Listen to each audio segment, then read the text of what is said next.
हाय, आपके साथ मैं हूँ Surabhi Sharma. India TV YouTube channel subscribe करिए, बेल आइकन दबाएं। बांग्लादेश के 2 दिन के दौरे पर पहुंचे प्रधानमंत्री मोदी। ढाका एयरपोर्ट पर प्रधानमंत्री शेख हसीना ने आगवानी की। थोड़ी देर बाद नेशनल डे कार्यक्रम में शामिल होंगे। ढाका एयरपोर्ट पर प्रधानमंत्री मोदी को दिया गया गार्ड ऑफ ऑनर। बांग्लादेश की जमीन पर भारत का राष्ट्रगान बजाकर प्रधानमंत्री का स्वागत किया गया। ढाका के सावर में वॉर मेमोरियल पहुंचे प्रधानमंत्री मोदी। प्रधानमंत्री ने 1971 के युद्ध के शहीदों को श्रद्धांजलि दी। प्रधानमंत्री ने विजिटर्स बुक में संदेश लिखा। नेशनल वॉर मेमोरियल पर प्रधानमंत्री ने अर्जुन का पौधा भी लगाया। वॉर मेमोरियल पर श्रद्धांजलि देने के बाद भारतीय समुदाय के लोगों से मिले प्रधानमंत्री। लोगों ने गर्मजोशी से स्वागत किया। प्रधानमंत्री मोदी ने बच्चों के सर पर प्यार से हाथ रखा। हाथ में तिरंगा लेकर पहुंचे थे भारतीय लोग। ढाका में 7 साल की एंजेलिका से मिले प्रधानमंत्री। एंजेलिका ने पहनी भारत के नक्शे और प्रधानमंत्री मोदी की तस्वीर वाली T shirt. Bangladeshi cricketer Shakib Al Hasan भी प्रधानमंत्री मोदी से मिले। दोनों देशों के संबंधों के बेहतर होने की कामना की। थोड़ी देर पहले प्रधानमंत्री मोदी से मिले बांग्लादेश के विदेश मंत्री ए.के. अब्दुल मोमेन। डेलीगेशन के साथ मुलाकात की। अपने साथ 12 लाख कोरोना वैक्सीन लेकर गए हैं प्रधानमंत्री। बांग्लादेश के विदेश मंत्री ने कहा, प्रधानमंत्री मोदी ने वादा पूरा किया। एयर इंडिया वन में प्रधानमंत्री मोदी ने पहली बार किया सफर। हाल ही में बोइंग से खरीदा गया है विमान। कल ओरकांडी के मथुआ समाज के पवित्र धाम भी जाएंगे प्रधानमंत्री मोदी। इस मंदिर में मथुआ समाज की है बड़ी आस्था। प्रधानमंत्री मोदी के ओरकांडी धाम जाकर मथुआ वोट को साधने की कोशिश। कल बंगाल में पहले दौर का चुनाव। बंगाल में 1.5 करोड़ मथुआ वोटर हैं। कल जोशेश्वरी काली मंदिर भी जाएंगे प्रधानमंत्री मोदी। मंदिर 51 शक्तिपीठों में से एक। बांग्लादेश के संस्थापक मुजीबुर रहमान की मजार पर जाकर श्रद्धांजलि देंगे। प्रधानमंत्री मोदी की कल शाम बांग्लादेश की प्रधानमंत्री शेख हसीना के साथ बैठक होगी। प्रधानमंत्री के साथ कई कार्यक्रमों में मौजूद रहेंगी शेख हसीना। ढाका पहुंचने से पहले प्रधानमंत्री मोदी ने बांग्लादेश के अखबार डेली स्टार में लेख लिखा। कहा, दोनों देशों के बीच पार्टनरशिप की बड़े लक्ष्य का वक्त आया। प्रधानमंत्री मोदी ने लेख में शेख मुजीब की हत्या का भी जिक्र किया। कहा, आधुनिक समय में नायक की हत्या नहीं होती तो आज उपमहाद्वीप कैसा दिखता। मुंबई अग्निकांड में बहुत बड़ा खुलासा। कूड़े के ढेर की वजह से बंद थी मॉल की एग्जिट गेट। बाहर निकलने का रास्ता नहीं मिला। मुंबई के भांडू के मॉल में आग का कहर। कोविड अस्पताल में आग लगने से 10 लोगों की मौत।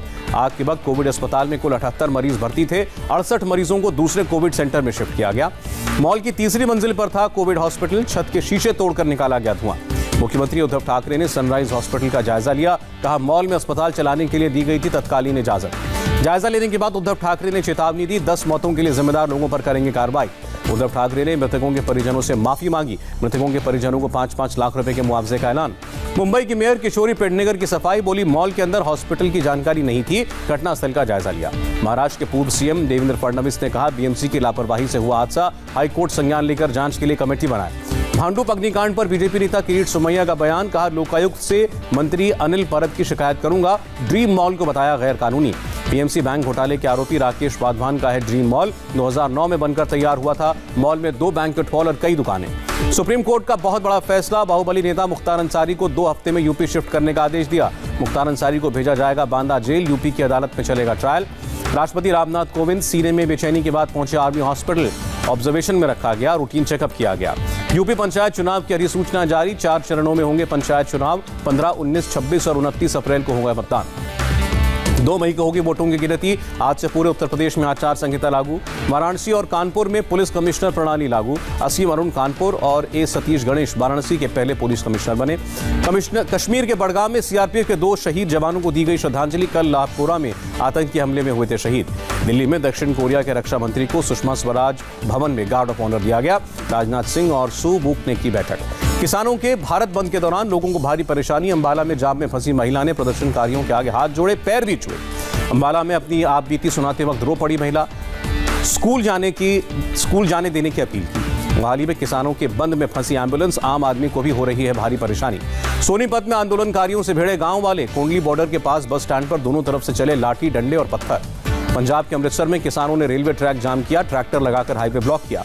पंजाब और हरियाणा में 32 जगहों पर आंदोलनकारियों का धरना जारी। आंदोलन की वजह से अब तक 4 शताब्दी समेत 31 ट्रेनें रद्द। किसान आंदोलन के 4 महीने पूरे होने पर संयुक्त किसान मोर्चा का आज 12 घंटे का बंद। गाजीपुर बॉर्डर और NH 24 पर ट्रैफिक पूरी तरह बंद। गाजीपुर बॉर्डर पर बंद के दौरान गानों पर डांस करते नजर आए किसान। प्रदर्शनकारी किसानों का हौसला बढ़ाने की कोशिश। सिंघू बॉर्डर पर भी प्रदर्शनकारियों ने रास्ता ब्लॉक किया। किसानों ने सुबह 6 से शाम 6 बजे तक बंद का ऐलान किया है। सिंघू बॉर्डर पर भारी संख्या में पुलिस तैनात, बॉर्डर से पहले ही गाड़ियों को वापस भेजा जा रहा है। पटना में भी भारत बंद का कोई खास असर नहीं, वामपंथी दलों ने डाक बंगला चौराहे पर प्रदर्शन किया। बंगाल और असम में कल पहले चरण के चुनाव की तैयारियां पूरी। आदिवासी बहुल पुरुलिया, बांकुरा, झारग्राम, पूर्वी और पश्चिमी मिदनापुर में कल 30 सीटों पर डाले जाएंगे वोट। असम में भी कल पहले चरण की वोटिंग, 47 सीटों पर 264 उम्मीदवारों की किस्मत तय होगी। असम के कामरूप में अमित शाह की रैली, बदरुद्दीन अजमल पर अटैक किया, लैंड जिहाद का आरोप लगाया। अमित शाह ने कहा असम में लव जिहाद और लैंड जिहाद के खिलाफ कानून लाएंगे। 2 लाख सरकारी नौकरियां और 8 लाख प्राइवेट नौकरियां 2022 से पहले देंगे।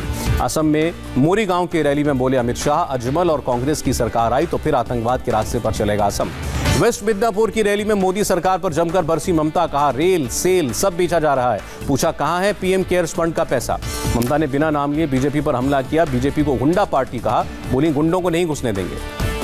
ममता ने चुनावी रैली में खेला होबे का नारा फिर लगवाया, मंच पर फिर दुर्गा सप्तशती का पाठ किया। तमिलनाडु के कडलूर में जेपी नड्डा की रैली, डीएमके और कांग्रेस पर हमला, कहा वंशवाद की सियासत को नकारना होगा। तमिलनाडु के मुख्यमंत्री पलनीस्वामी की रैली में उमड़ी भीड़, कहा एआईएडीएम को जिता कर दें जीवन दान, किसी भी कीमत पर डीएमके को नहीं वोट दें।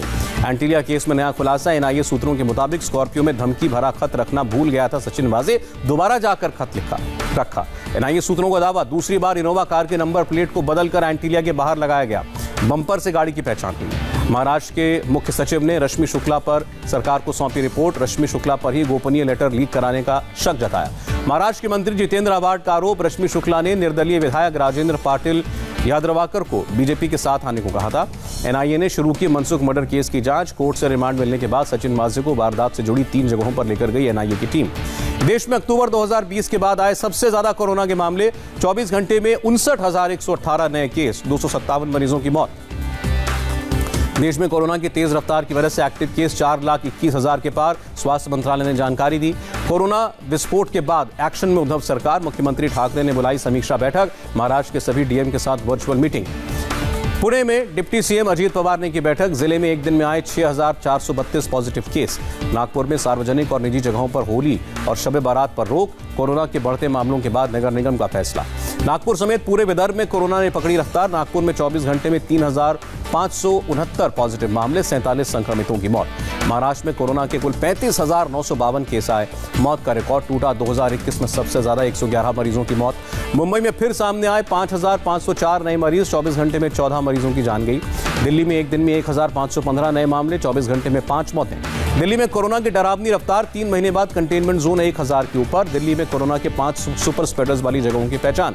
आईआईएम अहमदाबाद में कोरोना विस्फोट जारी, सामने आए 17 नए मामले, कुल कोरोना केस 40 हुए। तापी में शादी समारोह में कोरोना गाइडलाइंस का उल्लंघन, एक इंस्पेक्टर और एक कांस्टेबल सस्पेंड, शादी वाले परिवार पर एफआईआर दर्ज। कोरोना के कारण हरिद्वार महाकुंभ के समय में कटौती, इस बार 1 महीने का कुंभ मेला होगा, पहले 3 से 3.5 महीने तक मनाया जाता था मेला। हरिद्वार में 1 से 30 अप्रैल तक कुंभ मेले का आयोजन होगा, 12, 14 और 27 अप्रैल को शाही स्नान। कुंभ में आने के लिए कोविड नेगेटिव रिपोर्ट जरूरी। प्रियंका गांधी ने यूपी में गौशालाओं की दशा पर योगी सरकार को घेरा, ट्वीट करके कहा यूपी में गौशालाओं की हालत विभत्स है, कहा छत्तीसगढ़ के गोधन न्याय योजना से तुलना करें। लखनऊ में मॉडल से गेस्ट हाउस में गैंगरेप, 2 युवकों पर आरोप, पुलिस ने केस दर्ज करके शुरू किया आरोपों की तलाश।